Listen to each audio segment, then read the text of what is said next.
Today on the Coffee Bean Podcast, Trump's and Zelensky meeting gets heated on live television. Jake Tapper faces backlash over his and the New York correction officers that were on strike finally get a deal.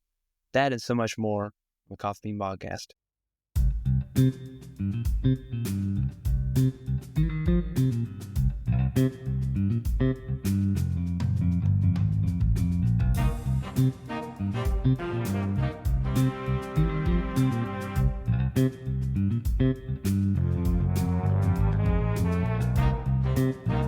President Donald Trump announced on Friday that he was canceling a planned press conference with Ukrainian Prime Minister Vladimir Zelensky following a tense Oval Office meeting, after which Trump declared the Ukrainian leader was not ready for peace if America is involved. Daily Wire is reporting this. Trump asked Zelensky to leave following their meeting. A White House official told the Daily Wire. Zelensky departed the White House shortly thereafter. The statement followed a tense meeting in the Oval Office between Trump, Zelensky, and Vice President J.D. Vance, which the American leaders chastised Zelensky for his behavior on American soil, arguing that the Ukrainian president was ungrateful. This meeting took place this week, and the goal of the meeting was for President Zelensky to come to the White House and basically sign a rare minerals deal between the U.S. and Ukraine. This deal was supposed to benefit both Ukraine and the U.S., tie our economies together, give the Ukrainians more stability, more economic stability, and basically more security.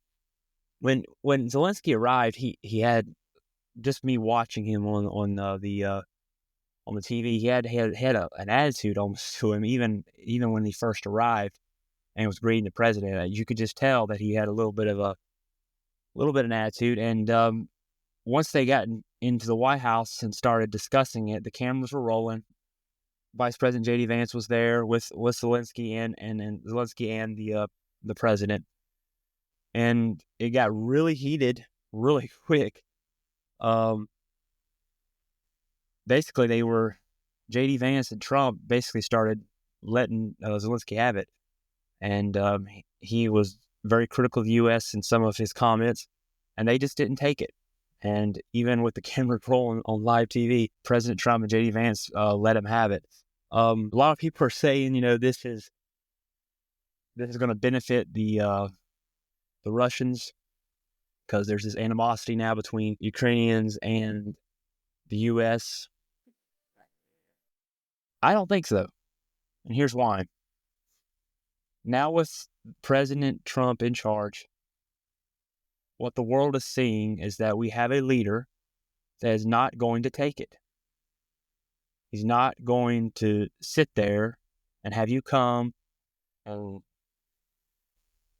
give America a hard time. In this case, Ukrainians, after years and billions of dollars that we've given them. And this is the difference. Strong leadership that puts America first and will not take it anymore.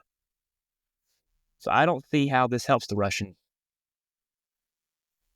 Many have tried to connect Russia and Trump. Even when he was first president, during his first term, they tried to make him some Russian hack, some Russian spy, some tool of the Russians.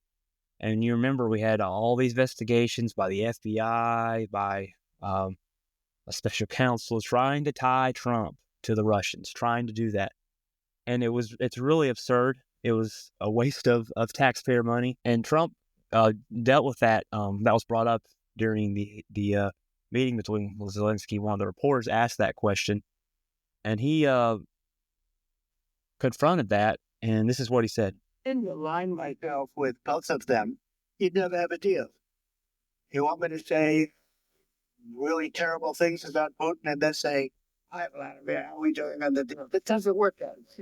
I'm not aligned with Putin. I'm not aligned with anybody. I'm aligned with the United States of America and for the good of the world. I'm aligned with the world, and I want to get this thing over with. You see the hatred he's got for Putin. It's very tough for me to make a deal with that kind of hate. He's got tremendous hatred. And I understand that, but I can tell you the other side isn't exactly in love with, him either. So It's not a question of alignment. I'm aligned with the world. I want to get the things that I'm aligned with Europe. I want to see if we can get this thing done. You want me to be tough? I could be tougher than any human being you've ever seen. I'd be so tough, but you're never going to get a deal that way. So that's the way it goes. Trump's point is, listen, I'm not a Russian hack. I'm not working for Ukraine either. I am putting America first. I am putting the world first. This war needs to end. Like I said, American taxpayers have given billions of dollars to this war. Like billions. And how long was this going to go on? If, like I said in the previous show, if Biden was still in the office and he was still the president, there would be no end in sight to this war. We would still be just dishing out billions of dollars at a time to this war. In order for us to do this, we need to find an end. We need to find an off-ramp. And we can't continue down this path. And when Trump became president, even while he was running for his third time during the last campaign, he said he's going to end this war. He said he's going to end it first thing. And people, lost their minds in the press. They were saying that, how ridiculous that was, and that, he's doing this for the Russians, and, all of that. The fact is, if we cut off aid to Ukraine, if we did that, Russia would take over Ukraine in no time. We are the only reason that Ukraine has held on to the real estate in their country that they have held on to. We are the only reason. Europe has not given the amount of money we have. Okay? I'm tired of us bending over backwards as a country to all these foreign nations, giving billions of dollars to them, and at times in the past, spilling American blood, and then them coming back later and being critical of America, running America's name through the mud, trashing our flag. In this case, with Zelensky coming to the Oval Office to sign a deal, coming to the Oval Office, being invited by President Trump to our White House with an attitude about how he just needs this, and he deserves this, and he deserves that, and basically giving the U.S. a hard time on live television, being ungrateful. J.D. Vance brought this up. Zelensky, when's the last time you said thank you? When's the last you come here to our country and you have an attitude the whole time? Like, when's the last time you said thank you? His whole attitude was wrong. And for heaven's sakes, can the man wear a suit and tie? He's coming to visit the President of the United States, another head of state, the most powerful world leader, let's be honest. He's sitting there with Vice President of the United States and the President in what I would consider something you'd wear to the gym. I don't know. He's in like this black outfit. It looks like he's going to go for a run. It looks like he's going to go for a jog. Like, can the man wear something more professional? Can you do that? It was just, the whole thing was ridiculous. And it gets on my nerves. And I want to play a little bit of this exchange between J.D. Vance, Vice President, and President Donald Trump and Zelensky in the White House. Now remember, this was on live television. All the reporters are in the room. And I think it got to a point where J.D. Vance and Donald Trump had enough of it. Like, you can't run us over but so much. And this is how it went. I'm talking about the kind of diplomacy that's going to end the destruction of your country. Yes, but he's the president. Mr. President, 100%. I think it's disrespectful for you to come to the Oval Office and try to litigate this in front of the American media. Right now, you guys are going around and forcing conscripts to the front lines because you have manpower problems. You should be thanking the president to bring it into this. Oh, yeah, I've been to Ukraine that you say what problems we have. I have been to a lot. I've actually watched and seen the stories, and I know what happens is you bring them on a propaganda tour, Mr. President. Do you disagree that you've had problems like bringing people into your military? Yeah, do you think that I will ask some of the Oval Office in the United States of America and attack the administration that is trying to prevent the destruction of your country? A lot of questions. Let's start from the beginning. First of all, during the war, everybody has problems. Even you, but you have nice goals and don't feel now, but you will feel it in the future. God bless. You don't know that. God bless. You don't know. Bless. You are not You gotta at war. don't tell us what we're gonna feel. We're trying to solve a problem. Don't tell us what we're gonna feel. I'm not telling you. Because you're in no position to dictate that. You're in no position to dictate what we're gonna feel. We're gonna feel very good. Feel influence. We're gonna feel very good and very strong. Will feel influence. You're right now not in a very good position. You've allowed yourself to be in a very good position, and it happens to be right about. From the very beginning of the war, You're not in a good position. You don't have the cards right now. With us, you start having cards. Right now, you don't have your playing cards. You're playing cards. You're gambling with the lives of millions of people. You're gambling with World War III. What do you You're think? gambling with World War III. And what you're doing is very disrespectful to the country, this country. I respect you far more than a lot of people said they should have. You said thank you once. A lot of things. Even today, You went to Pennsylvania and campaigned for the opposition in October. Offer some words of appreciation for the United States of America and the president who's trying to save your country. This is amazing. It was like it's history. I mean, this is history right in front of us. It was on, like I said, live television. These three were going at it, and they went at it for a while. I don't know how long the meeting lasted with the cameras rolling, but it was insane. It was insane to listen to, and it's people. I mean, people in the media on the left are losing their minds, of course. And I've seen a bunch on social media. People are saying, standing with Ukraine. Oh, we're sorry for our leadership. Oh, this is terrible. And I'm like, what did you want them to do? President Biden, his vice president also, would have stood there or sat there and absorbed all of this whining from Zelensky and not said anything negative, not stood up to him. And it's not just because it's Ukraine. If Vladimir Putin did it, I believe J.D. Vance and Donald Trump would have done the exact same thing. If the president of Mexico would have came in that kind of meeting, in that kind of setting, and just ran America through the mud right in front of them, right in the Oval Office, right in the White House of the United States of America, they would have done the same thing. Okay? What we have here is a president and a vice president who are just not going to take it.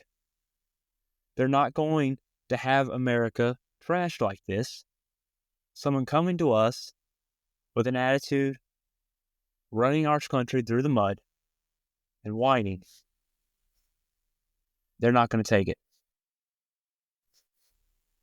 And then, you don't have the cards right now is what the president told him. And then, Zelensky's like, we're not playing cards. Shut up. Stop it. Zelensky had an opportunity here. If he would have came to the White House with a suit and tie, please. But came to the White House and he would have accepted this mineral rights deal. He could have got security with that. What kind of security? Well, when we get into a major deal like that with another country, what we're saying is, hey, you have to sell us this certain percentage of your minerals. I think it was like 50%. You have to sell it to us first. But with that, you get security. Because now we've got investment in your country.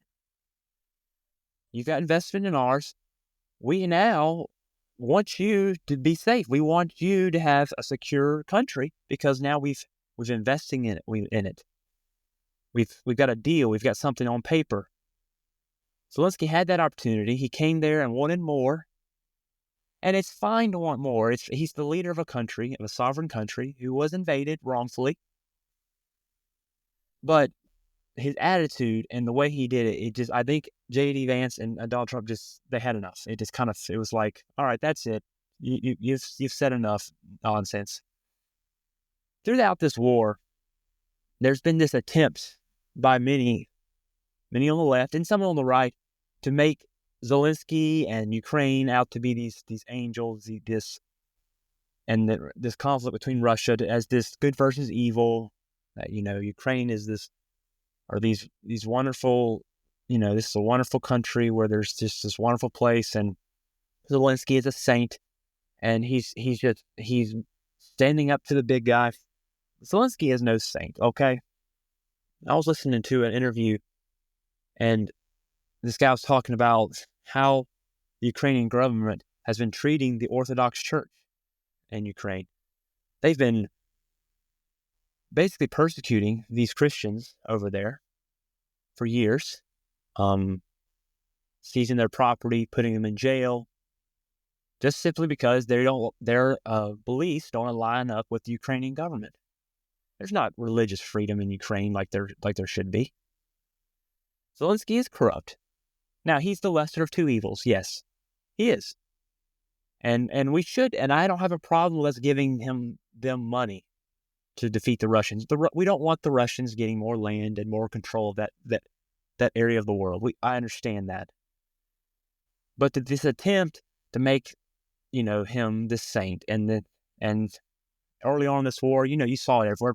Even in the area I live, you had people were flying Ukrainian flags and putting it all over social media, all over Facebook, and just to make it, them out to be these victims, and they're just these wonderful people, and there's some truth to that, but this is the lesser of two evils. And what we're doing by giving money and aid is just simply trying to prevent Russia from expanding its borders and its power and control. Because I don't like Russia either. So it was insane to listen to. I encourage you to go and listen to this entire exchange. But I feel that we finally have a leadership in the White House with the president and vice president who are putting America first. They're not going to take it. Like I said, it wouldn't have mattered what world leader was in that room acting like that. They would have not have taken it. And the left's attempt to make it out about this is just the worst thing ever. I don't see it. I see what the West of the world and the world leaders can look at this and say, you know what? We can only push the Americans so far now. We can only push for so far, or they'll let us have it. They'll cut off our aid. And there's people on the right who want to, eliminate all foreign aid. I don't agree with that. If we give money to a country and that keeps our interests with America first in mind, it keeps our enemies from expanding their borders or increasing their power, like China, Russia, Iran, or whoever it may be. If we do that, and that's the reasons behind it, I don't have a problem with that. But can we have some gratefulness from that country that we get aid to? The rest of the world, the UN, the European Union, many South American countries, Mexico, Canada, all these countries trash us all the time. After we fund and we send money, we build their economies. Mexico and Canada, any growth they've had is because of the U.S., okay? Let's be honest. They trash us all the time, though. Their leadership does. And we finally have some leadership in the White House who just isn't going to take that. And you see the left losing their mind over this. But bottom line is, it's kind of nice to have it for once. It's kind of nice to have it. Would I prefer this meeting not occur on live television? Yes. But in the same time, it's not a negative either. It's a positive. It just shows we have different leadership now. So in other news, CNN anchor Jake Tapper is facing blowback for co-authoring a new book about efforts to allegedly cover up former President Joe Biden's mental decline. Press announced Wednesday that Tapper and Axios correspondent Alex Thompson were co-writing a book about what led the Democratic Party's 2024 election defeat, like a focus on Biden's serious decline. In response, several conservatives, many conservatives, have been resurfacing old remarks in which Tapper defended Biden in the election, the 2020 election, the 2024 election cycle. One of the biggest exchanges where Tapper was defending Biden occurred on CNN. He was interviewing Laura Trump, and the president's daughter-in-law, and he started just railing into her for being critical of the mental capability of the president at the time, and it went like this. It can make little kids with stutters feel when they see you make a comment like that.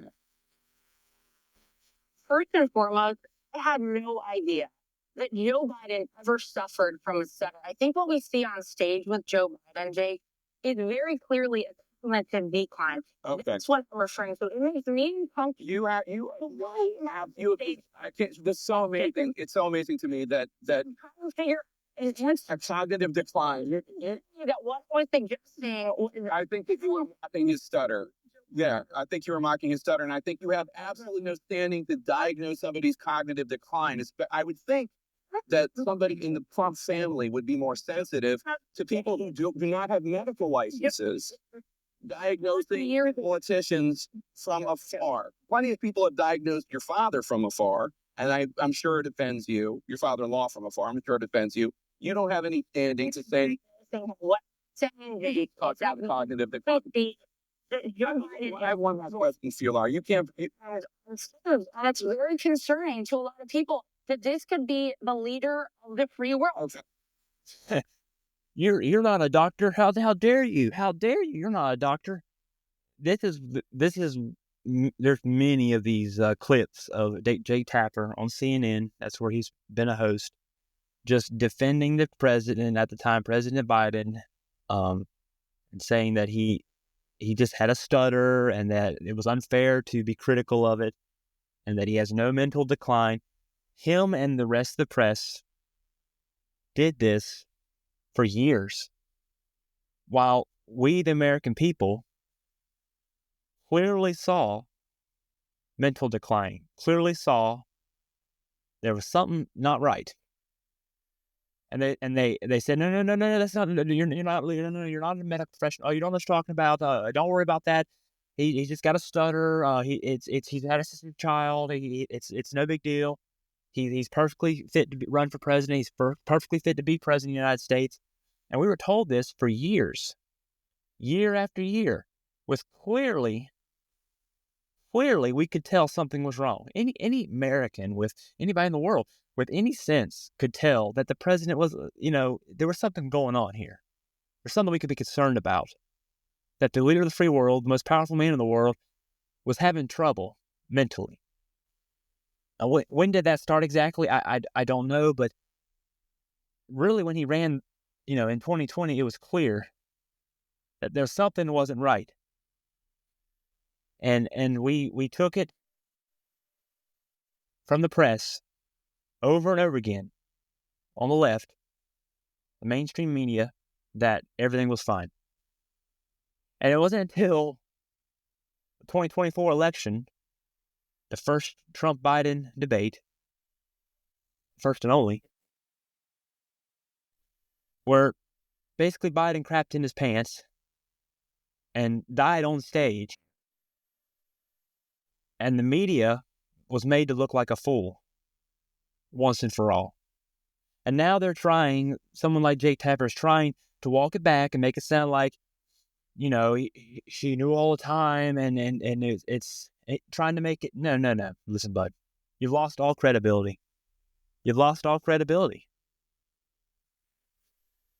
You knew about it. We knew about it. The difference is you lied.